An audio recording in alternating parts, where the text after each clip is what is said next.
오늘 우리 함께 살펴볼 하나님의 말씀은 이사야서 40장 1절에서 5절입니다. 한 절씩 교독하시고 마지막 절 함께 읽겠습니다. 너희의 하나님이 이르시되 너희는 위로하라. 내 백성을 위로하라.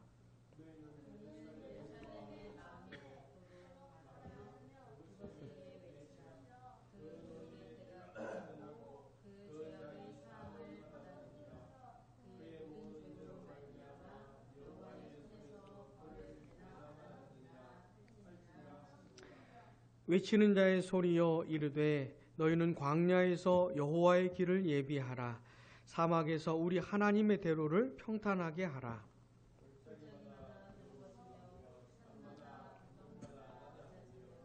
고르지 아니한 곳이 평탄하게 되며 험한 곳이 평지가 될 것이요 여호와의 영광이 나타나고 모든 육체가 그것을 함께 보리라. 이는 여호와의 입이 말씀하셨느니라. 아멘.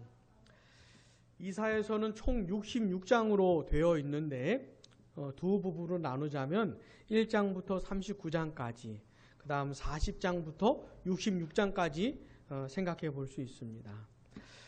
그 내용을 대충 말하자면 전반부는 이스라엘의 죄, 하나님의 심판, 이스라엘의 멸망, 물론 중간중간에 하나님이 구원하시는 그런 말씀들이 있는데 대충 말씀드리자면 그렇습니다. 그리고 후반부는 하나님의 구원, 이스라엘의 회복, 이스라엘의 영광스러운 미래, 이런 내용들이 담겨 있습니다. 특별히 이 40장부터 시작되는 그 후반부는 그 내용을 읽어보면 너무너무 영광스러워요. 가슴이 차고 넘칠 정도로 너무너무 영광스럽습니다. 심지어 그래서 어떤 사람은 이사야서를 한 사람 말고 두 사람이 쓴 거 아니냐? 내용이 너무 느낌이 다르니까 그렇게까지도 말할 정도로 너무너무 영광스럽습니다. 오늘 우리는 그 후반부가 시작되는 그 내용을 함께 읽은 겁니다. 이 본문을 이해하기 위해서 이 배경이 되는 내용을 먼저 설명하자면 이렇습니다. 출애굽기에 보면은 이스라엘 백성들이 애굽 땅에서 종살이하고 있었습니다. 노예로 살고 있었습니다. 너무너무 힘들고 고통스러웠습니다. 신음소리가 절로 날 정도로 너무 괴로웠습니다. 그렇게 괴로운 시간, 고통스러운 시간들을 보내고 있었던 이스라엘 백성들을 하나님께서 어마어마한 능력으로, 전능하신 능력으로 건져 주신 겁니다. 구원해 주셨어요. 그리고는 그들과 언약을 맺으셨지요. 하나님이 이스라엘의 하나님이 되시고 이스라엘은 하나님의 백성이 되었던 겁니다. 하나님은 이 세상에 있는 수많은 민족들 가운데 이스라엘만 특별히 선택하셔서 자기 백성 삼아 주신 거예요. 그래서 하나님은 이제 이스라엘을 특별히 보호하시고 특별히 사랑하시고 특별히 인도하시는, 그렇게 하실 겁니다. 또 이스라엘 백성들은 이제 하나님의 백성이 되었기 때문에 자기 자신을 꺾고 자기 자신을 부인하고 이 세상 방식을 거절하고 오직 여호와 하나님만 섬겨야 하는 거예요. 그렇게 하기로 했던 겁니다. 여호와 하나님 한 분만 섬기고 오직 그분만 예배하고 그분의 말씀에만 순종해야 했던 것이죠. 자, 하나님과 이스라엘이 이제 언약을 맺으면서 이 쌍방 간에 필요한 게 뭐냐면 신실함입니다. 따라해 볼게요. 신실함. 신실해야 하는 거예요. 약속에 신실해야 했던 겁니다. 근데 하나님은 신실하셨어요. 끝까지 신실하셨습니다. 근데 이스라엘 백성들은 전혀 그렇지 않았어요. 자, 언약을 맺고 나서 얼마 되지도 않아가지고 이스라엘 백성들은 금송아지를 만들어가지고 그게 자기 하나님이라고 하면서 제사 드리고 춤추고 막 난리가 났었습니다. 그러니까 언약을 맺고 나서 얼마 시간이 지나지도 않았는데 그랬던 것이에요. 그 패역한 모습을 드러냈는데 그 이스라엘 백성들 그 모습이 그 나라가 멸망당할 때까지 계속 그렇게 지속되었던 겁니다. 여러분, 이스라엘 백성들의 이 죄는 하나님을 버리고 하나님의 말씀을 버리고 우상 숭배에 빠졌던 그 죄는 아주 심각한 죄예요. 그래서 하나님께서 이 모세에게 몇 번 말씀하셨습니다. 내가 이스라엘 백성들 아주 진멸해 버리고 너를 통해서 새로 시작을 하자. 이런 얘기를 몇 차례 하셨어요. 그러니까 그만한 죄입니다. 이스라엘 민족이 완전히 사라지게 할 정도의 그렇게 큰 죄였던 것이에요. 근데 하나님은 그렇게 하지 않으셨습니다.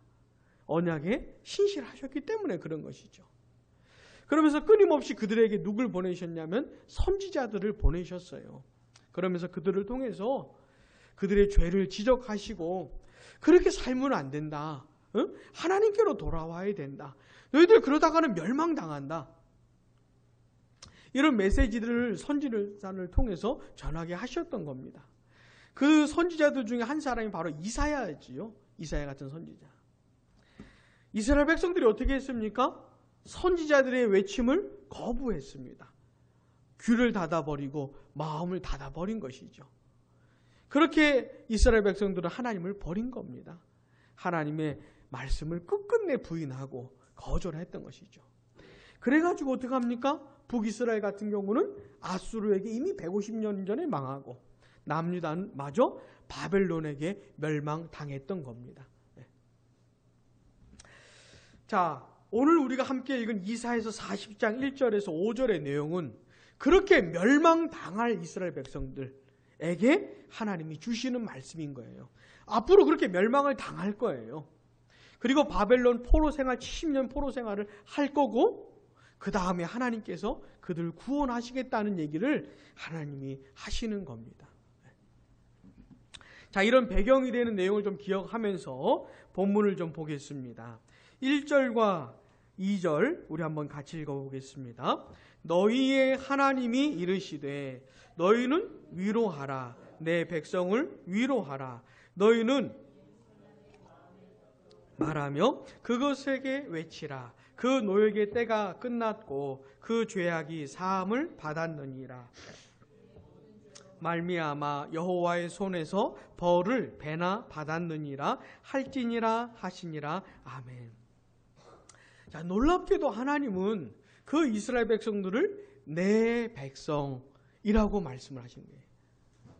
그렇게 패역하고 그렇게 부패하고 그 하나님의 그 많은 선지자들을 보내시면서 돌아오기를 바랬던 그 하나님의 마음을 짓밟아 버린 그렇게 부패하고 더럽고 타락했던 이스라엘 백성들을 뭐라고 불러요?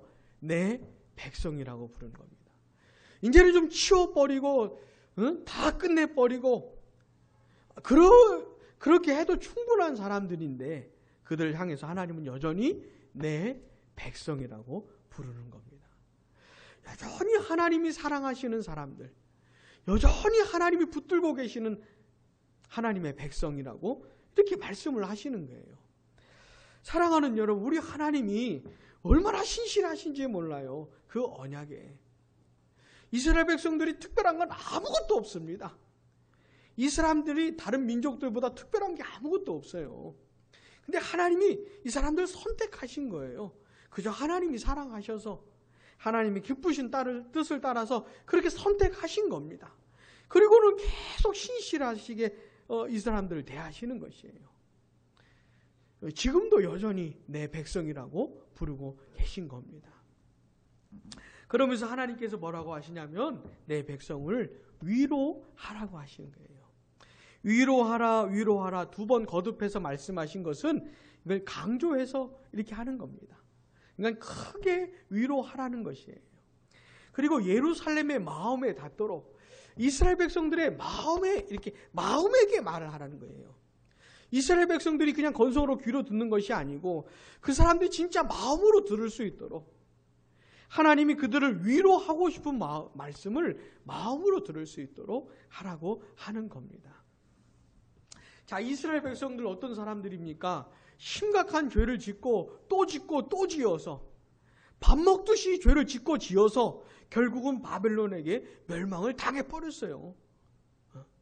그렇게 70년 동안 포로 생활을 하게 될 사람들입니다.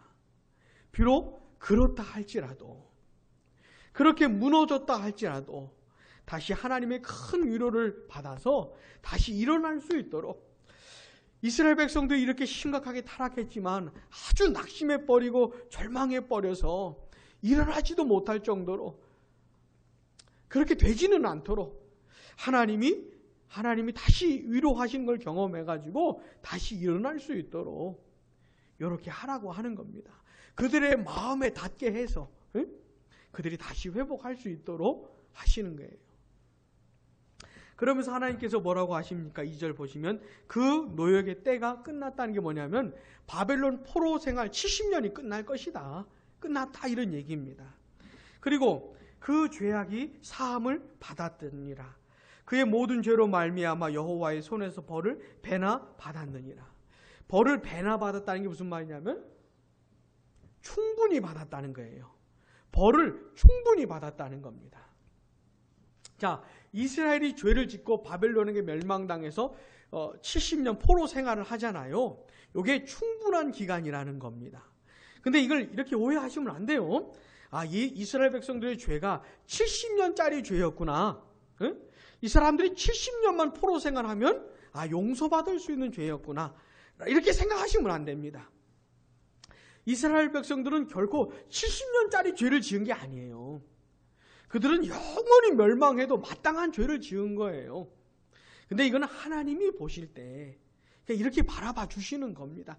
70년 동안 이렇게 포로 생활하면서 고통받은 것으로 된 걸로, 충분한 걸로 하나님이 이렇게 여겨주시는 거지 이스라엘 백성들의 죄값이 70년짜리가 아니란 얘기예요. 그러니까 우리 하나님이 얼마나 은혜로우신지 몰라요. 그들은 영원히 멸망당할 만한 죄를 지었는데 하나님은 70년 포로 생활하게 하시면서 이제 됐다 이렇게 말씀을 해주시는 거예요. 그러면서 하나님께서 이제 용서해 주시겠다 이렇게 하시는 것이죠. 하나님께서 선지자 이사야를 통해서 하나님의 백성들에게 이렇게 외치라는 거예요. 이렇게 말을 하라는 겁니다. 자, 그들 이제 어떻게 할 거예요? 앞으로 이제 멸망당할 겁니다. 바벨론이라고 하는 어마어마한 제국이 다가와가지고 공격당해가지고 멸망할 거예요. 포로 생활할 겁니다. 그런데 그 사람들에게 이렇게 말을 하라는 겁니다. 그 사람들이 아주 낙심하지 않도록, 아주 절망하지 않도록 이 말씀 기억하고 일어날 수 있도록 이렇게 하라고 하시는 것이죠. 사랑하는 여러분, 우리 하나님이 얼마나 은혜로운 분인지 기억하셔야 됩니다. 자, 그러면서 이제 하나님이 그 이스라엘 백성들을 구원하러 오실 것을 말씀을 하셔요. 자, 3절, 4절 같이 읽어보겠습니다. 외치는 자의 소리여 이르되 너희는 광야에서 여호와의 길을 예비하라. 사망에서 우리 하나님의 대로를 평탄하게 하라. 골짜기마다 도두어지며 산마다 언덕마다 낮아지며 고르지 아니한 곳이 평탄하게 되며 험한 곳이 평지가 될 것이요. 아멘. 이 고대 근동 지역에서는 어떤 풍습이 있냐면 왕이 어떤 지역에 행차를 하잖아요. 왕이 어떤 지역을 갈 계획이 있으면 사람들을 미리 보내서 왕이 그 갈 길을 이렇게 평탄하게 만드는 준비 작업을 합니다. 왕이 오셔야 할 길이기 때문에 미리미리 준비를 하는 작업을 해요. 그런 풍습이 있는 겁니다. 자, 이사야 선지자가 그런 풍습에 빗대어 가지고 이런 식으로 지금 얘기를 하는 거예요. 4절 보세요. 골짜기마다 도두어져. 골짜기는 푹 패이지 않았습니까? 그러니까 푹 패인 곳은 이렇게 도두어지게 해야 되는 거예요. 산마다 언덕은, 산이나 언덕은 이렇게 튀어나왔으니까 이건 낮춰야 되는 것이에요. 푹 패인 곳은 드러나게 하고 높아진 곳은 낮추어서 평탄하게 만들어야지요. 고르지 아니한 곳이 평탄하게 되고 험한 곳은 평지가 되게 해야 하는 겁니다.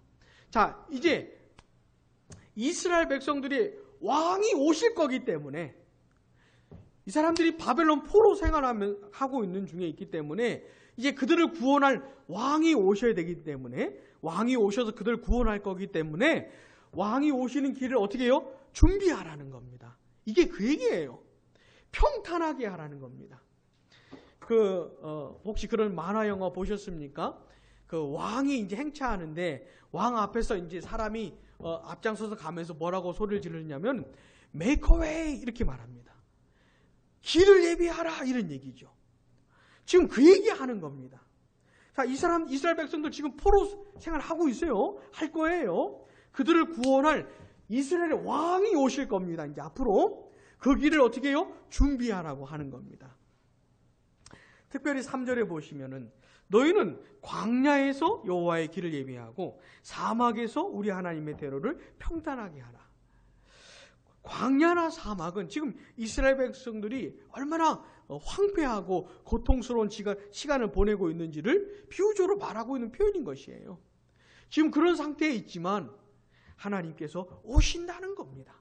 그 길을 예비해라 이렇게 말씀을 하시는 거예요. 지금 이사야 선지자가 하는 얘기가 뭔지 아시겠죠? 이스라엘 백성 장차 멸망할 거예요. 포로 생활할 겁니다. 그러나 그 백성들 위로하라는 거예요. 왜요? 하나님이 오실 거기 때문에, 그들을 구원하러 오실 거기 때문에 그 길을 예비하라고 하는 것이죠. 자, 이제 그 하나님이 이제 오실 거예요. 이스라엘 백성들 구원하실 겁니다. 그렇게 자기 백성들을 구원하시는 그 사건 속에서 하나님의 영광이 나타나게 될 것이에요. 예를 들어서 이스라엘 백성들 바벨론에게 멸망당하면서 이방 민족들로부터 온갖 조롱을 다 받았습니다. 야, 니네 하나님 백성이라며. 너희들이 여호와의 백성이라면서 어쩌다가 이렇게 됐냐? 니들 하나님 어디 갔냐? 너희들 하나님 백성 맞아? 이런 식으로 이 주변 민족들로부터 온갖 조롱을 받았어요. 자, 이스라엘 백성들이 조롱받는다는 얘기는 그들의 하나님이 조롱받는다는 얘기예요. 이게 다 언약으로 맺어져 있기 때문에 그렇게 우리가 조롱받으면 하나님이 조롱받는 꼴이 되는 것이에요. 그런 취급받는 거예요, 하나님도. 자, 이스라엘 백성들이 멸망당하면서 하나님의 영광까지 짓밟음을 당하는 것 같은 그렇게 된 겁니다. 근데 하나님이 이스라엘을 이제 구원하시면서 어떻게 해요? 여호와의 영광이 나타날 것이라 이렇게 말하는 겁니다.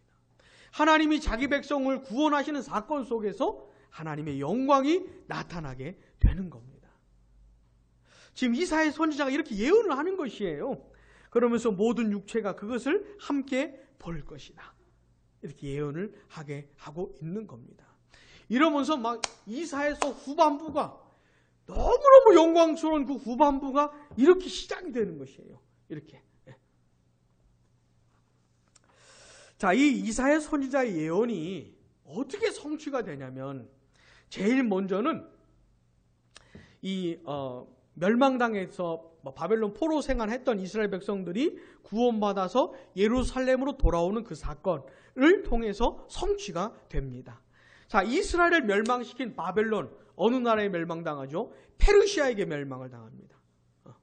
페르시아에게 멸망을 당해요. 근데 성경을 읽어보면 그 페르시아의 왕 고레스가 하나님의 종이래요. 하나님의 종이래요.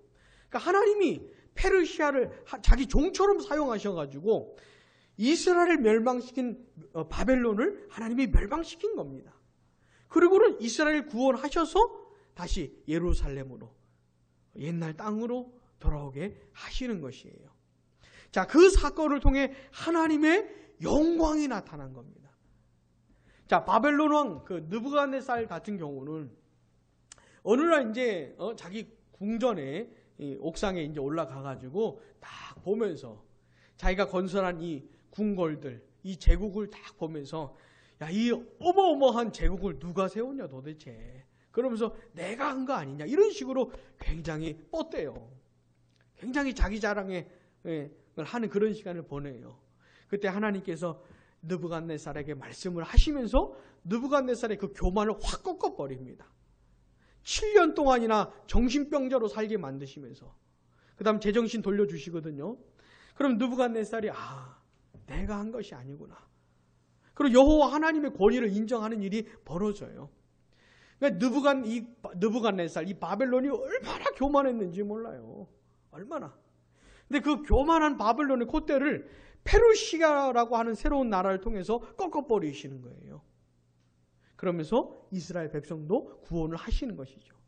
그렇게 여호와의 영광이 나타난 겁니다. 여호와의 영광이. 자, 그런데 이사야 선지자의 이 예언은 궁극적으로 예수 그리스도를 통해서 궁극적으로 성취가 돼요. 그리스도의 초림, 이 세상에 예수님이 처음 오셨을 때 초림과 그 다음 재림을 통해서 다시 오실 그 사건을 통해서 궁극적으로 성취가 됩니다. 자, 누가복음 우리 3장 한번 볼게요.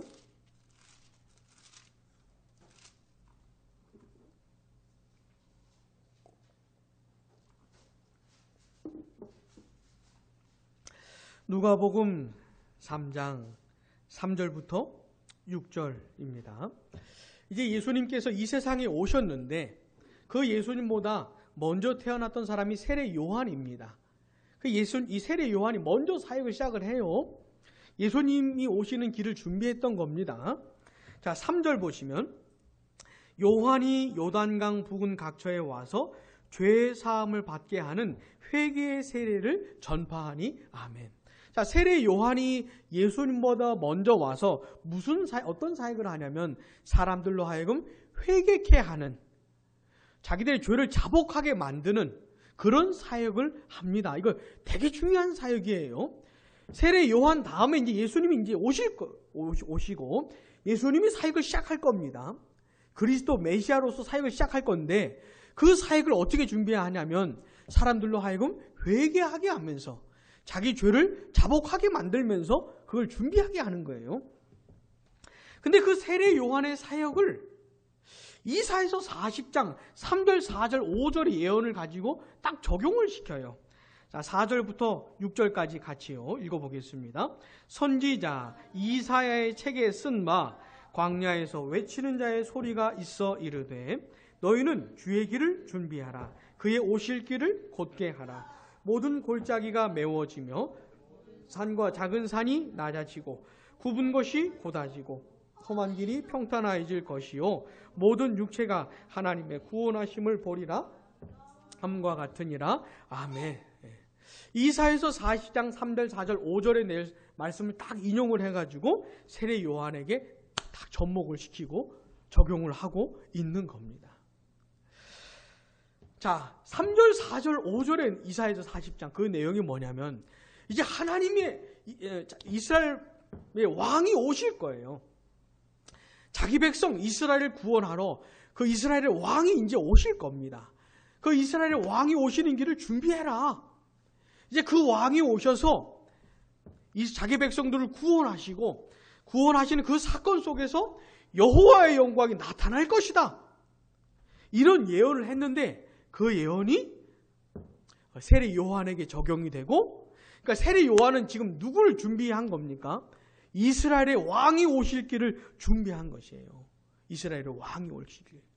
그 메시아가, 그 그리스도가 오실 길을 준비한 것이죠. 그 사역이. 그럼 그 이스라엘의 왕으로 자기 백성을 구원하러 오신 그분이 누굽니까? 예수님인 것이에요. 그분이 바로 예수님인 것이에요. 사랑하는 여러분, 예수님은 자기 백성을 구원하러 오신 겁니다. 이 세상에 자기 백성을 구원하러 오신 거예요. 이사야서 40장이 예언한 그 예언을 성취하기 위해서 오신 겁니다. 근데 예수님이 이 세상에 구원하러 처음 오셨잖아요. 그 구원하러 오신 그 사건 속에 어떤 일이 벌어진 겁니까? 여호와의 영광이 나타난 겁니다. 그 사건은 여호와의 영광이 나타난 사건인 거예요. 예수님은 실제로 하나님의 아들이십니다. 하나님이시고 하나님의 아들이세요. 사도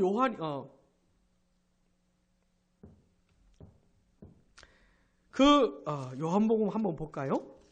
요한복음 1장 14절.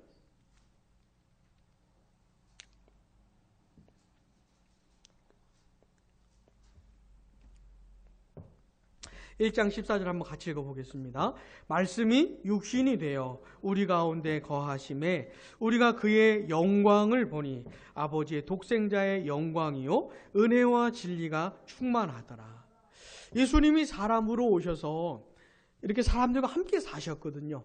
제자들 같은 경우는 봤어요. 자기들 눈으로. 자, 그 예수님에 대해서 말하면서 뭐라고 하냐면 아버지의 독생자의 영광이다. 우리가 예수님의 영광을 봤는데 아버지의 독생자의 영광이고 은혜와 진리가 충만하신 분이더라. 이렇게 고백을 하고 있는 것이에요. 예수님을 본 사람이 이렇게 고백을 하고 있는 겁니다. 예수님은 하나님의 아들이세요. 독생자의 영광을 갖고 계셨던 분입니다. 그분이 자기 백성을 구원하러 오신 거예요. 여호와의 영광이 나타난 것입니다. 여호와의 영광이.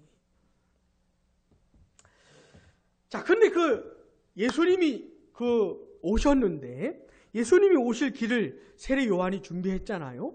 어떻게 준비했습니까? 사람들로 하여금 뭐라게 하면서? 회개하게 하면서. 이 세상에 구원자로 오실 그 예수님을 맞이해야 되는데, 그 맞이할 준비를 어떻게 하는 거예요? 회개하는 겁니다. 회개하는 것이 자기가 하나님 앞에서 죄인인 것을 인정하고 죄를 고백하고 자백하고 회개하는 것이 예수님 맞는 준비인 것이에요. 예수님 맞는 준비. 자, 이런 식으로 예수님의 초림을 통해서 이사야 선지자 예언이 성취된 겁니다. 자, 근데 이 세상에 오셔서 죄인들을 위해서 고난을 당하시고 십자가에서 죽으시고 부활하시면서 그렇게 구원하신 예수님이 오셨을 때 사람들뿐만 아니라 지금 이 시대 사람들도 예수님을 맞이해야 되거든요. 그 예수님을 만나야 되거든요. 그 예수님을 맞이할 준비를 지금 사람들도 해야 되는데 지금도 그 준비는 똑같습니다. 어떻게 해야 돼요? 회개하는 겁니다. 회개. 약 2000년 전에 이 세상에 오셔서 십자가에서 죽으시고 부활하신 그 예수님을 지금 사람들이 만나려면 어떻게 해야 돼요? 회개해야 되는 겁니다. 하나님 앞에서 철저하게 자기가 죄인인 것을 인정하고 자기가 얼마나 부패한 죄인인지를 발견하고 그 죄를 토해내면서 자복하면서 회개하는 것. 이게 예수님 만날 준비하는 겁니다. 사랑하는 여러분, 이 세상에 약 2000년 전에 오셨던 그 예수님은 이사야 선지자 예언을 성취하셨는데 그 예수님은 지금도 관계가 있는 것이에요. 지금 이 시대 사람들도 그 예수님을 만나야 되는데 그 준비가 뭐라고요? 회개인 겁니다. 그러니까 회개 없이 예수님 만나는 건 없어요. 회개 없이, 회개하지 않고 구원받는 길은 없습니다. 예수님 만나는 길은 없어요. 근데 문제는 뭐냐면 지금 이 시대는 이 회개의 메시지를 잘 안 전하는 게 문제입니다. 우리가 하나님 앞에서 얼마나 비참한 죄인인지 발견해야 되는데 자기 자신이 땅을 치면서 자복할 수 있도록 하나님 없이 살아온 인생이 이렇게 오래된 이 인생이 얼마나 부패하고 타락했던 것인지 내가 얼마나 부패하게 살아왔는지 이런 걸 발견할 수 있도록 발견하고 자복하고 회개할 수 있도록 이런 내용들을 전해야 되는데 이 시대는 그런 내용을 잘 전하지도 않고 잘 들을 수도 없는 교회 안에서 회개하고 자복하는 역사가 잘 일어나지 않는 자기의 죄를 발견하고 이 썩은 모습을 발견하고 막 토해내고 잘라내고 이렇게 해야 되는데 이런 게 잘 드러나지 않는 그런 시대의 아픈 모습이 있는 겁니다. 사랑하는 여러분 기억하셔요. 회개하지 않으면 예수님 만나는 건 없어요. 자, 세례 요한이 무슨 사역했다고요? 회개하라고 한 겁니다. 그 바리새인들, 사두개인들, 그 군인들, 이스라엘 사람들에게 회개의 메시지를 전했던 것이에요. 회개해라. 하나님의 나라가 가까이 왔다. 이 얘기를 그렇게 했던 겁니다. 그래서 기억하셔요. 회개하지 않으면 예수님 만나는 건 없습니다. 회개하지 않으면. 자, 그리스도인은 어떤 사람입니까? 회개한 사람들이에요. 이 결정적인 회심을 한 사람들입니다. 지금 예수 믿는 사람들은 그런 사람들이에요. 자, 우리 지금 이사야서 40장을 보고 있는데 이사야서 40장에서 했던 그 예언이 처음 예수님의 초림을 통해서 성취가 됐어요. 근데 최종적으로는 예수님의 재림을 통해서 완성이 되는 겁니다. 재림을 통해서. 자, 우리 요한계시록 1장 한번 볼게요.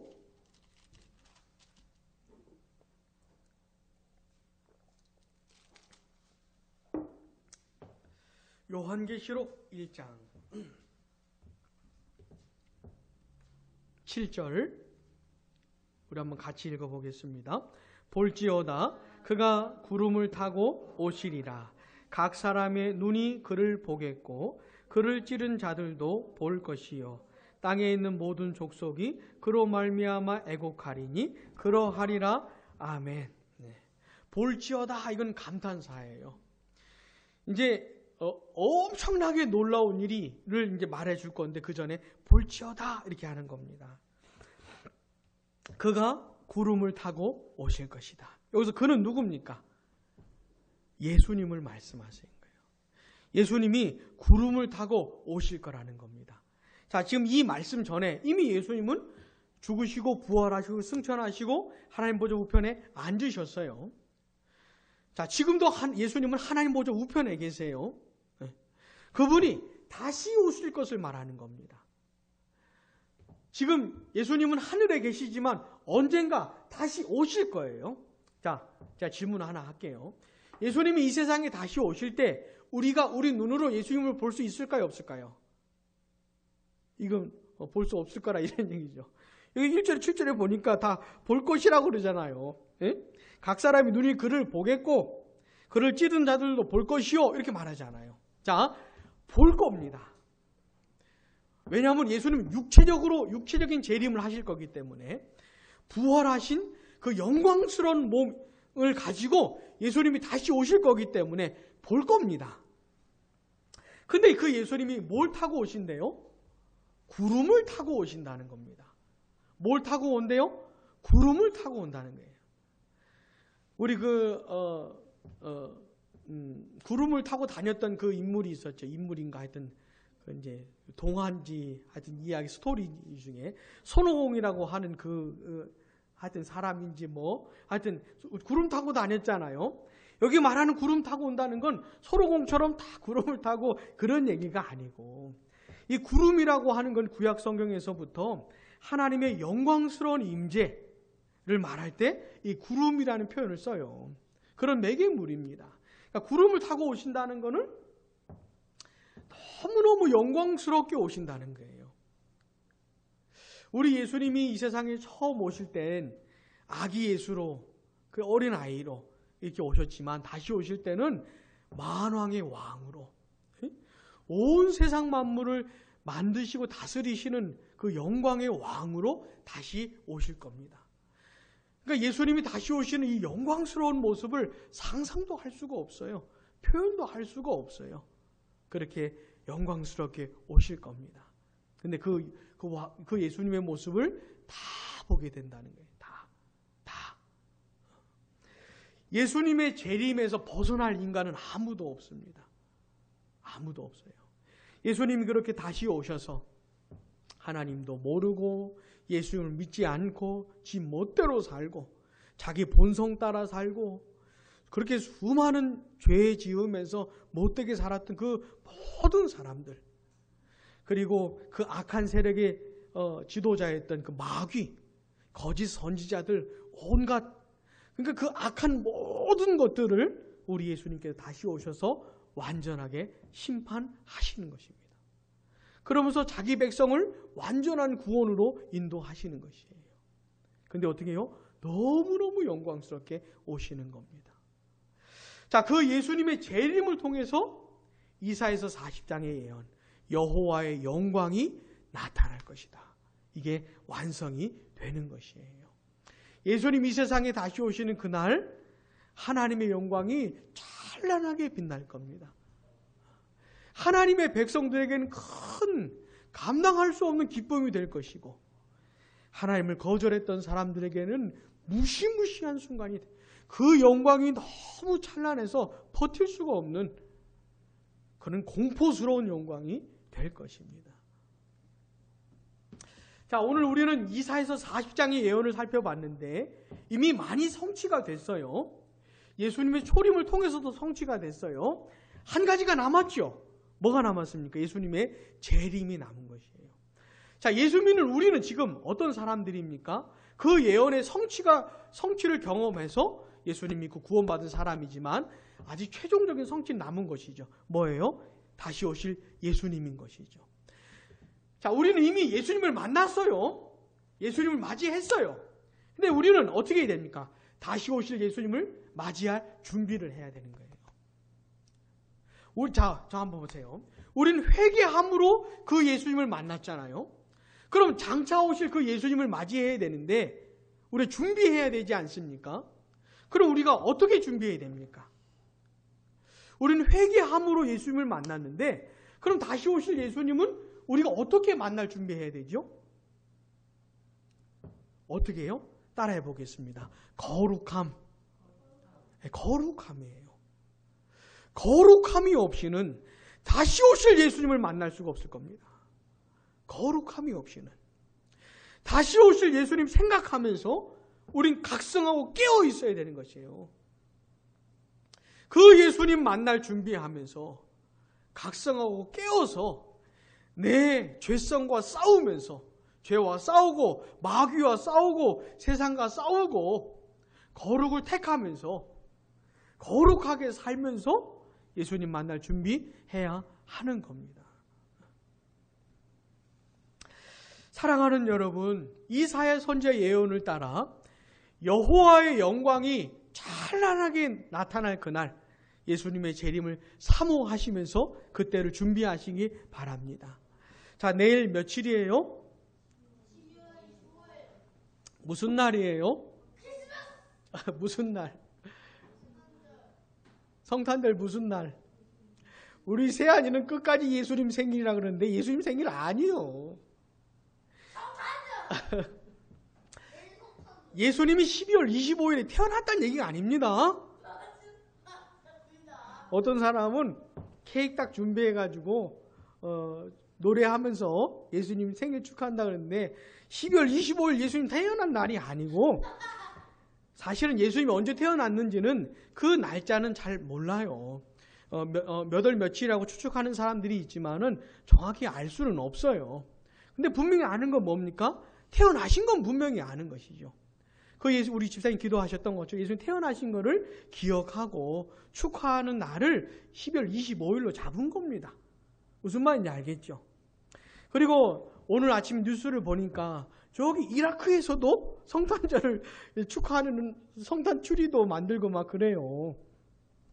그리고 그러니까 성탄절 크리스마스는 예수님 태어나신 것을 기억하고 기념하는 날인데 예수님은 쏙 빼고 예수님 없이 이제 성탄 크리스마스 그 할아버지 누굽니까? 산타 할아버지가 마치 예수님인 것 같아요.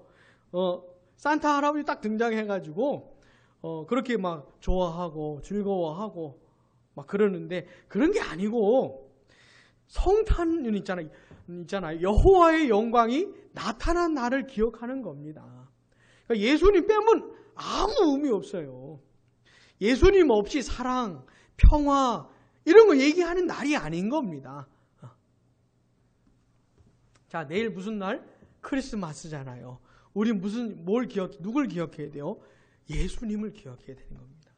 자기 백성을 구원하기 위해서 이 세상에 구원자로 오신 예수님을 꼭 기억하시고 어떤 사람들은 이래요. 성탄절 하면 예수님 탄생. 성탄절은 그 다음에 부활절 하면 예수님 부활하신 거. 고난주간 하면 예수님 고통당하신 거. 이렇게 시기를 딱 나눠가지고 이렇게 생각을 해요. 절기라는 것을 잘못 지키면은 그런 식으로 돌아요. 그러니까 사람들이 1년 동안에 12월 25일은 예수님의 탄생 기억하고 그 다음은 예수님이랑 상관없이 살다가 저기 이제 고난주간쯤 오면은 예수님 고난 기억하고 그 다음 상관없이 살고 부활절인 예수님 부활 기억하고 그 다음 상관없이 살고 그 다음 추수감사절쯤 되면은 1년 동안 날마다 매일 감사해야 되는데 추수감사절 되면 이렇게 1년 동안 감사 잘못하면 그렇게 도는 거예요. 무슨 신앙생활을 1년 로테이션으로 돌아요. 그러면 안 되고 내일이 성탄절이라고 해도 우리는 예수님이 이 세상에 오셔서 고난 당하시고 죽임 당하시고 부활하시고 그 다음에 장차 다시 오실 예수님까지 통째로 기억을 해야 되는 것이죠. 사실은 중세 이 로마 가톨릭이 다 망가뜨린 작업이에요. 이게 사람들을 이런 절기를 만들어 가지고 이렇게 로테이션을 돌게 하면서 사실 그 신앙을 이렇게 잘못 망가뜨린 겁니다.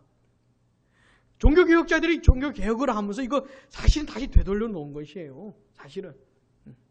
근데 이 생각이 다시 거꾸로 돌아가가지고 다시 중세식으로 신앙생활을 하려고 하는 그런 게 아니고요. 특별히 우리 이사야 선지자의 예언을 생각하면서 우리는 성탄절에 뭘 생각해야 됩니까? 예수님의 재림도 통째로 생각을 해야 되는 것이에요. 자, 예수님이 이 세상에 오시면 여호와의 영광이 나타났습니다. 모든 사람들은 회개함으로 그 예수님을 맞이해야 돼요. 근데 우리는 그날에 동시에 뭘 생각해야 됩니까? 다시 오시겠구나. 이 세상에 한 번 오셨던 예수님이 두 번째 오시겠구나. 이 사실도 기억을 해야 돼요. 예수님 오셨잖아요. 예수님 오신 건 우리만 기억하는 게 아니고 세상이 막 증거를 해요. 자기들이 막 증거를 해요. 예수님 오신 거를. 뭘 기억해야 됩니까? 다시 오실 예수님을 기억해야 되는 거예요. 예수님 이 세상에 다시 오실 때 너무너무 영광스러운 모습으로 오실 겁니다. 여호와의 영광이 나타날 것이다. 이 말씀이 진짜 뭔지 확연하게 알 수 있도록 드러나게 될 것이에요. 예수님을 믿든지 믿지 않든지 상관없이 다 보게 될 겁니다. 근데 그 날을 맞이해야 되는데 지금 이 순간 아직 예수 안 믿는 사람은 어떻게 맞이해야 돼요? 회개해야 돼요. 지금 회개하지 않으면 예수님 다시 오신 날은 너무너무 끔찍한 날이 되는 겁니다. 상상도 할 수 없는 날이 되는 것이에요. 회개해야 되는 것이에요. 그리고 이미 회개하고 회심하고 예수 믿는 사람들은 다시 오실 예수님 생각하면서 깨어 있어야 되는 것이에요. 정신없이 살면 안 되는 것이에요. 정신을 바짝 차려야 되는 것이에요. 죄와 싸우고 마귀와 싸우고 세상과 싸우고 자기 부인하고 자기 자신 꺾고 막 이래 사는 것이에요. 하나님이 원하시는 게 뭔지 이런 거 적극적으로 추구하면서 거룩하게 살아가야 하는 겁니다. 그렇게 막 적극적으로 저돌적으로 전투적으로 살다가 예수님 만나는 것이에요.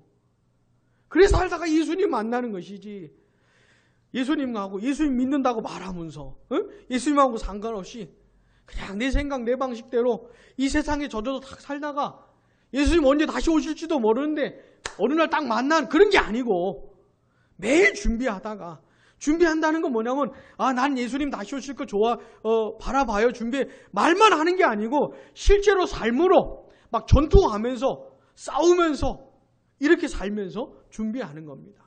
그러니까 삶으로 준비하면다가 예수님 만나는 것이죠. 사랑하는 여러분, 혹시 아직 회개하지 않은 분 계십니까? 회심하지 않은 분 계십니까? 회심하셔야 되는 겁니다. 결정적인 회개 하셔야 되는 것이에요. 하나님 앞에서 자기 자신이 얼마나 비참한 죄인인지를 깨닫고 거기로부터 돌아서야 하는 것입니다.